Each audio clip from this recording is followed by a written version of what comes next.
Ya, selain vaksin yang sudah diproduksi oleh Bio Farma dan juga vaksin merah putih yang masih tahap pengembangan, baru-baru ini ada satu lagi nama vaksin yang mencuat ke publik, yakni vaksin Nusantara yang diprakarsai oleh mantan Menteri Kesehatan Dr. Terawan. Namun ketika ini muncul di publik, mulai diperbincangkan dan menimbulkan pro dan kontra terkait dengan program vaksin Nusantara. Bagaimana sebetulnya cara kerja vaksin Nusantara dan seperti apa merespon keraguan yang muncul dari sebagian kalangan terkait dengan vaksin Nusantara ini. Saya akan berbincang langsung dengan peneliti vaksin Nusantara.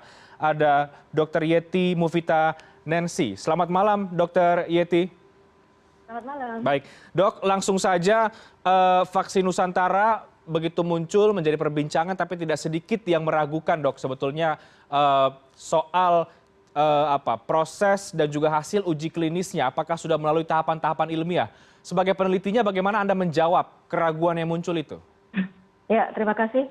Jadi sebenarnya dalam kondisi pandemi ini, karena coronavirus yang baru ini yang jumlah penderitanya terus bertambah, ini mengakibatkan angka kematian yang terus bertambah pula. Nah, dalam situasi pandemik seperti ini dan coronavirus ini belum ada terapi yang paling tepat seperti itu, maka untuk memutus rantai COVID adalah salah satunya adalah dengan vaksin. Nah, untuk vaksin Nusantara sendiri sebelumnya adalah vaksin namanya vaksin AV COVID-19. Itu sebenarnya bukan baru saja, tetapi tahun lalu sebenarnya sudah ada SK-nya, ya, sudah ada SK-nya dari Kemenkes. Kemudian kita mulai mengurus perizinan dan kemudian mulai melakukan fase 1, dan penelitian ini sebenarnya sudah bisa dilihat di clinicaltrial.gov serta sudah ada di WHO report. Silahkan bisa dilihat, ya, kita sudah mendaftarkan dari awal. Jadi sebenarnya semua penelitian vaksin di seluruh dunia ini jumlahnya banyak sekali, dan memang yang penelitian besar harus melaporkan ke clinicaltrial.gov supaya semua orang tahu, melihat bagaimana metodenya dan sebagainya. Oke. Dan kita bisa cek, ya, silahkan. Jadi ini sudah uji klinis tahap berapa? Tahap kedua ya? Tahap 1. Oke, Jadi tahap 1 kita oke. sudah selesai. Kemarin kita melaporkan juga ke Komisi 9 DPR RI. Nah, ini kita bersiap menuju ke fase 2. Oke, sudah menuju ke tahap 2. Tahap 1, apa hasil uji klinis yang mungkin Anda bisa bagikan kepada masyarakat, Dok? Ya, sebenarnya kalau sesuai dengan tahapan clinical trial, ada beberapa fase memang untuk menguji vaksin, dan fase 1 itu adalah konsentrasinya ke arah safety. Jadi kita ada 3 pilot subjek, kemudian setelah itu dilanjutkan dengan 27 jumlah dari subjek, maka kita menilai pertama adalah safety-nya dulu kalau untuk fase 1. Dan alhamdulillah hasilnya dari subjek-subjek kita yang ada di fase 1 tidak didapatkan serious adverse event. Jadi gejala-gejala yang muncul, efek sampingnya adalah ringan dan membaik tanpa obat. Oke, baik. Dr. Yeti, bicara soal vaksin Nusantara, ini kan prosesnya itu menggunakan sel dendritik, ya, diambil dari masing-masing orang yang akan divaksin sehingga bersifat personalized. Ini diklaim sebagai kelebihan atau keunggulan dari vaksin Nusantara. Tapi tidak sedikit atau juga ada pandangan dari sejumlah pakar yang justru mempertanyakan ini, Dok. Kalau kemudian vaksin yang sifatnya dendritik ini atau yang personalized ini justru dipertanyakan untuk efisiensinya. Ini bagaimana Anda menjawab soal itu? Ya, tentu semua itu perlu pembuktian, ya. Jadi makanya kita mengadakan uji. Uji itu tidak sembarangan, ada tahapannya. Uji fase 1, fase 2, fase 3, ya. Dan untuk melihat efikasi nanti kita akan mulai di fase 2, kemudian fase 3 kita akan berlakukan ke 1.600 subjek untuk melihat selain efikasi, keamanan, juga melihat efek samping yang mungkin jarang didapatkan. Nah, tentunya semua vaksin, ya, tidak usah khawatir, ya, semua produk vaksin yang ada di Indonesia semuanya akan melalui pemeriksaan, inspeksi, dan license dari BPOM. Jadi mereka adalah lembaga yang independen, sudah sangat ahli dan biasa meneliti apakah produk ini layak. Tentu nomor 1 safety-nya dulu, kemudian baru efikasinya. Jadi saya kira tidak, kita harus mempunyai positive thinking, ya. Jadi kita sekarang kondisi lagi pandemi seperti ini, ya, semua produk tentu ada plus minusnya. Dan kita akan melakukan uji secara bertahap sesuai dengan tatanan clinical trial yang sesuai, dan selama ini juga BPOM selalu menginspeksi penelitian kita. Oke, nah sel dendritik ini mungkin agar publik juga lebih tercerahkan ya, Dok. Cara kerjanya bagaimana? Ya, jadi sebenarnya sangat sederhana ya untuk dimengerti. Jadi proses pembuatan vaksin Nusantara ini, pertama kita mengambil darah dari subjek, kemudian kita ambil isolasi sel darah putihnya, kemudian di situ kita akan melakukan pemeriksaan atau menetapkan sel dendritik ya, mana sel dendritik yang akan diujikan. Kemudian kita paparkan dengan rekombinan antigen SARS-CoV-2. Nah, dengan dipaparkan itu, maka diharapkan bahwa sel dendritik tersebut akan mempunyai memori, dan kemudian kita inkubasi dalam jumlah yang cukup, kemudian kita suntikkan kembali ke subjek. Nah, di dalam tubuh, maka sel dendritik tersebut diharapkan akan memicu sel-sel imun lain ya untuk membentuk sistem pertahanan memori terhadap SARS-CoV-2. Oke, artinya sel dendritik ini karena sifatnya personalized tadi diambil dari subjek, tidak boleh tertukar dong ini, Dok, atau bagaimana? Ya, itu sudah pasti ya, itu sudah pasti kita melalui quality control tentunya dengan bekerja dengan sangat tertib, dengan ada SOP, ada quality control, ada inspeksi dan sebagainya ya. Dan memang karena personalized ini justru kita sangat waspada, misalnya mulai dari saat kita screening, labeling, dan kembali menyuntikkan itu sangat berhati-hati. Oke, Dr. Yeti, apa tanggapan Anda, Dok, kalau kemudian ada sejumlah pihak yang menanggapi atau memberikan komentar bahwa vaksin Nusantara ini ketika tiba-tiba ramai diperbincangkan muncul, tapi dipertanyakan soal transparansinya, soal efisiensinya tadi juga sudah dijelaskan, tapi soal transparansinya ini sebetulnya bagaimana sih, Dok? Ya, sebetulnya bisa dicek ya di clinicaltrial.gov, silahkan yang meragukan bisa dicek ke sana, dan sudah ada di report WHO.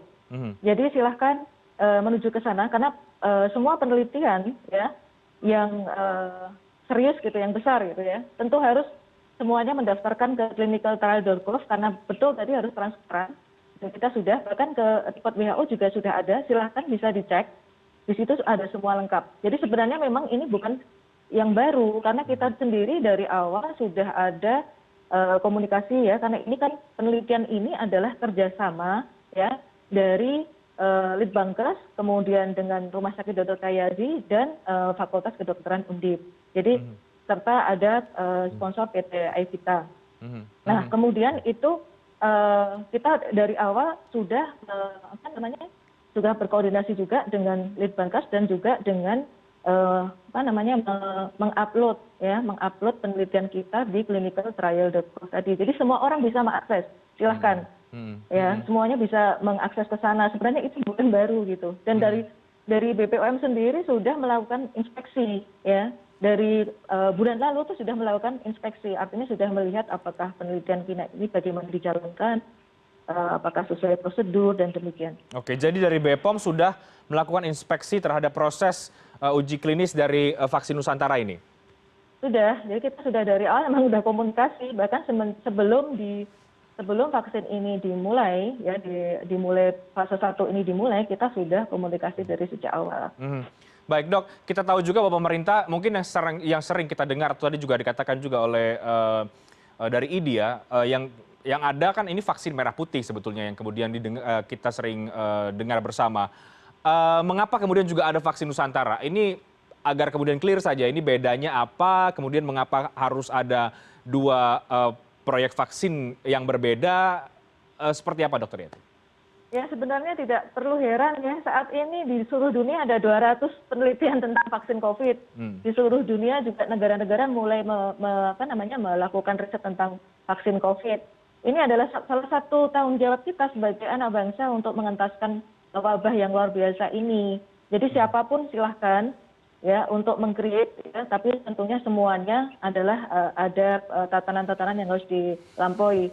Tetapi sekali lagi ya, tidak perlu khawatir ya masyarakat. Semua vaksin yang akan beredar, semuanya itu harus melalui lisensi dari BPOM. Dan semuanya sudah mendapatkan inspeksi ya dari BPOM sebelum keluar lisensinya. Dan tentu itu semuanya nomor satu adalah safety dulu, kemudian baru efikasi. Jadi kayak seperti yang sekarang beredar, seperti vaksin Sinovac, meskipun itu sudah dibuat dan dilakukan di tempat lain, tapi di Indonesia mau masuk Indonesia pun melalui riset.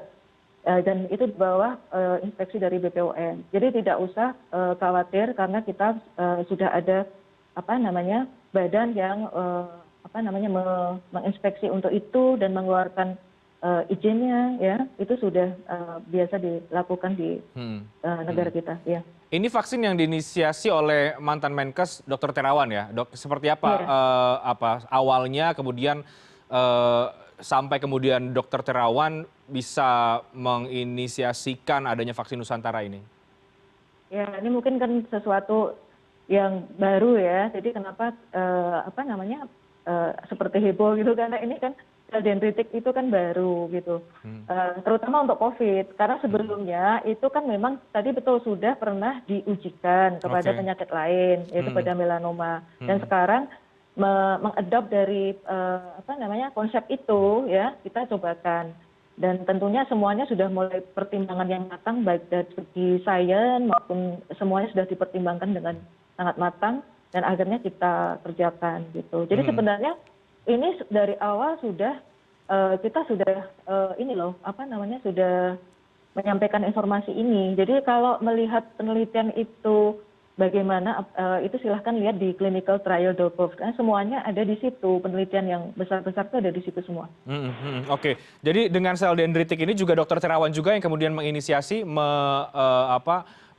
kemudian menggunakan sel dendritik dan sehingga muncul kemudian nama vaksin Nusantara? Iya. Oke, baik. Dr. Yeti, terakhir ini kan sudah masuk ke uji klinis tahap 2 ya? Iya, mau ke arah fase 2. Oke, fase 2. Di fase 2 ini bagaimana prosesnya? Apa yang akan diuji nantinya? Apakah sama dengan vaksin yang lainkah? Dengan yang sudah beredar atau seperti apa? Ya, untuk tahapan-tahapan uji klinis atau clinical trial, itu hampir semua produk itu akan melalui tahapan yang sama. Jadi pertama itu ada fase 1. Fase 1 itu subjeknya tidak terlalu banyak karena kita ingin melihat benar-benar keamanan atau safety. Kemudian setelah di situ kita tidak mendapatkan hal-hal yang dikira membahayakan seperti adanya serius adverse event ya seperti itu maka kita boleh melanjutkan. Tetapi itu semua di bawah inspeksi BPOM dulu, kemudian BPOM baru mengeluarkan izin uji klinis untuk fase berikutnya. Fase 2 itu kita masih terus meneliti tentang safety. Jadi intinya clinical trial itu adalah keamanan atau safety terhadap manusia ya. Jadi di fase 2 itu kita tetap meneliti safety, tetapi plus ditambah dengan mulai kita melihat efikasi. Efikasi itu kita bandingkan, itu kan nanti jumlahnya lebih banyak lagi. Yang pertama ini 27, nanti fase 2 ada 180. Nanti mulai kita bandingkan lagi, kemudian kita mulai atur ranging dosis, ya, apakah dosis mana yang paling efisien seperti itu. Nanti setelah itu diinspeksi lagi, setelah itu lolos lagi, kita akan keluar PPUK fase 3. Di fase 3 itu kita dalam jumlah yang sangat besar, sekitar 1.600. Di situ tetap di safety, kemudian juga efikasi juga tetap akan dipantau. Dan safety-nya mungkin karena dalam populasi yang sangat besar, kita bisa melihat apakah ada efek-efek samping yang khusus yang seperti itu contohnya. Jadi tidak usah khawatir karena semua uji klinis itu akan melewati fase-fase seperti itu, dan untuk dapat beredar dia harus mendapatkan license. Baik, ya. Dok, terakhir goalnya apa dari vaksin Nusantara ini?